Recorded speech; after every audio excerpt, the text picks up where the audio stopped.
guess I should have guessed it considering, the expression on your face, but, I didn't want to make any assumptions just in case, but they turned you down, huh? Well, I guess if that's the case, I guess I'm gonna try to cheer you up then. I don't want that frown to stay on your face for the entire day. No, no, no, no, no. That's a waste for you. You have such, and I truly mean such, an amazing smile, and it'd be a waste for you to keep it in a frown. So why don't I help you turn that frown upside down? Now let me tell you, there's plenty of fish in the sea. You know that, you've probably heard this statement a million times, but I'll tell you, it's true. There's plenty of fish in the sea, and while this one crush may have turned you down harshly, trust me when I say that isn't representative of everybody. No, no, no, no. Just because they didn't like you doesn't mean everybody doesn't like you. Just because they said some bad things about you doesn't mean everybody thinks about you that way. No, no, no, no. There is somebody out there who will love you, no matter how hard it may seem, no matter how many times you may have to try, no matter how many times you may get turned down.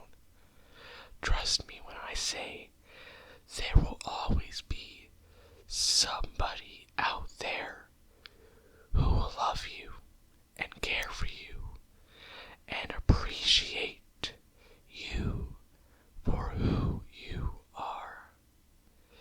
You don't gotta fake being somebody else just because this one crush said they hated you, just because they said you were weird, maybe that your personality just wasn't good. You don't need to change your personality. They are but one person in a sea of millions. There is somebody who will find you great. Somebody will find you amazing, wonderful, attractive, great, and all around an amazing person to be around. So, don't try to change yourself just because it is one crush that turned you down. You are amazing. You are wonderful. And don't let them make you think anything else. You are great. So, don't let the words they said to you keep you down. What you gotta do, you just gotta get up and find somebody else. Because while they may not like you, that's okay.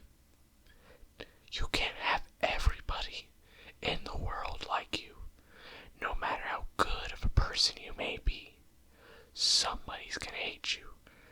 And they just might be one of those people. So, ignore them. Ignore the bad things they told you. And find somebody better. But, I know, me saying these words isn't gonna, get rid of all your heartbreak. Sometimes, you want more than words. You want action. You want to try to improve, you need that to make yourself feel better. So, I got an idea that'll help you get out of this heartbreak, help you to move forward a little. So, here's my idea.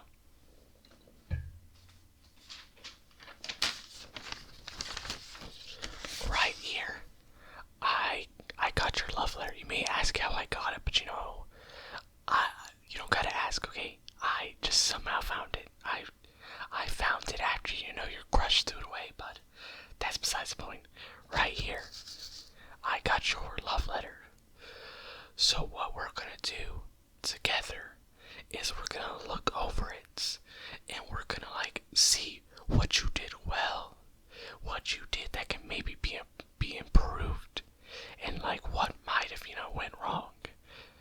Because I feel like doing this will help you learn to improve. Because while I don't necessarily think you're not bad, they didn't turn you down because you're a bad person. I think you're amazing, but there's always room for improvement, and I think it's a million times better to focus on what you can improve than what you might have done badly. Why don't we turn this one bad experience, this one bit of heartbreak, into a learning experience, so the next time you ask me out, it'll be even better. And so even if the next person also turns you down, you can turn it into a good thing by realizing that no matter how bad something may seem, it can always be a learning experience. So let's go ahead and look through this letter, okay? Okay, so for the beginning of the letter you said, Dear blank, Dear blank, I have always admired you. You were always so amazing, so great. You really just were such a star in my eyes. Okay, now this one sounds nice, but it can potentially be misconstrued as you're kind of putting them on a pedestal a bit. You see, you're saying that they're the star, you admire them, and that's good. You're saying good things about them, but you could be seen as maybe you're putting them on a pedestal a bit, because you are oh, I admire you. You're a star. These are something you might say about a celebrity you're a fan of. So maybe for the first love letter, tone it down a bit. But I think it still sounds nice though, so don't take it too harshly. Don't take my criticism too harshly.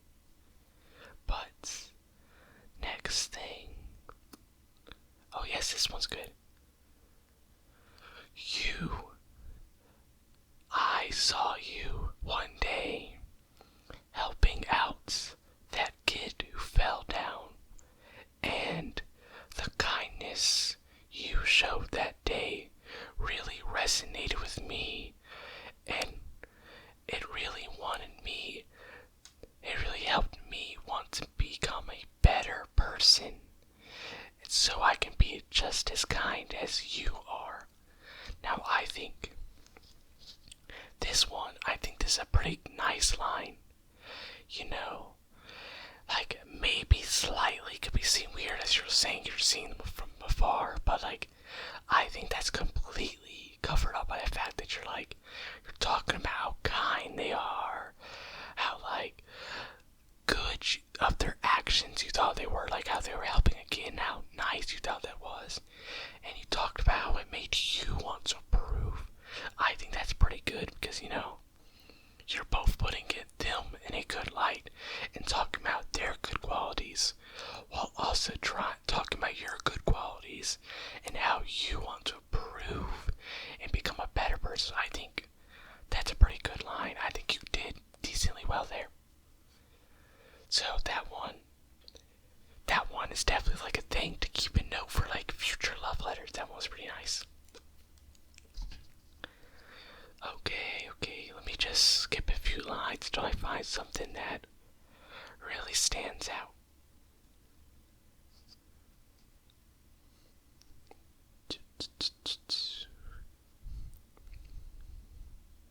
Okay, here's one.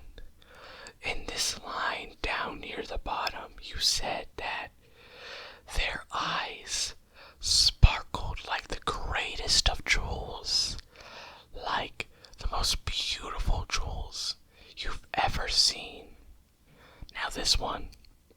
I think those ones are kind of nice.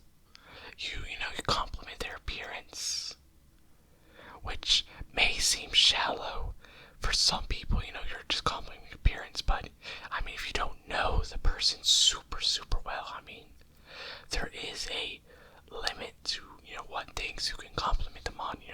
This love letter is supposed to be your first time, talking to them, so there is a limit. But I think this, like, eye sparkling, it's a classic, people have said before, could be seen as cringe depending on the person, but could also be seen as sweet depending on the person. Some people like the classics.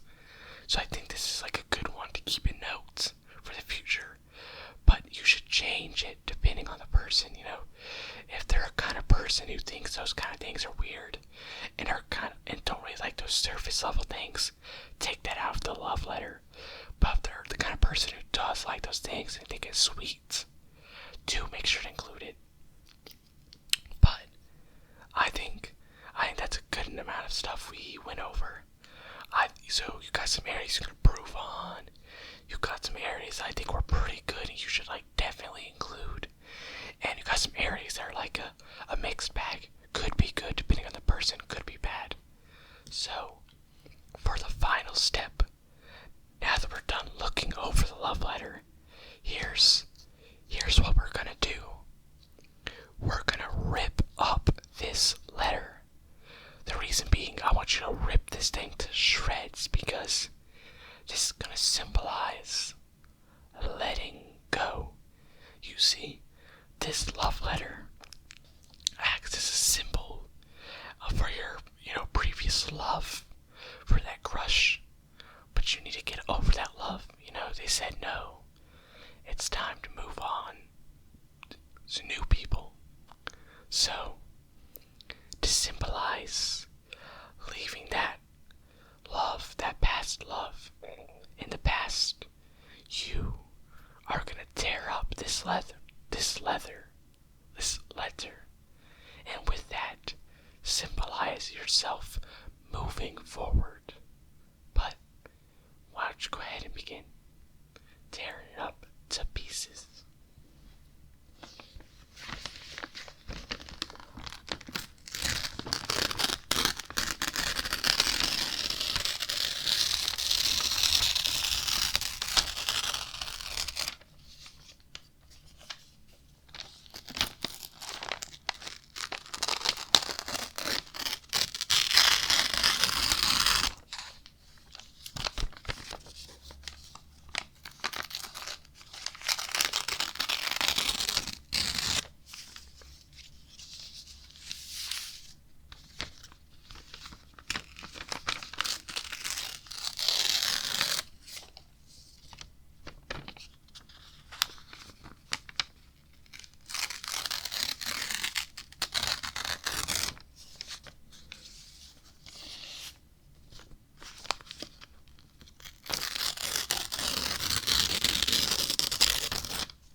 use it in the future to be even better. Ask out the next crush even better. And forget the last one. But let's go ahead and rip that last piece.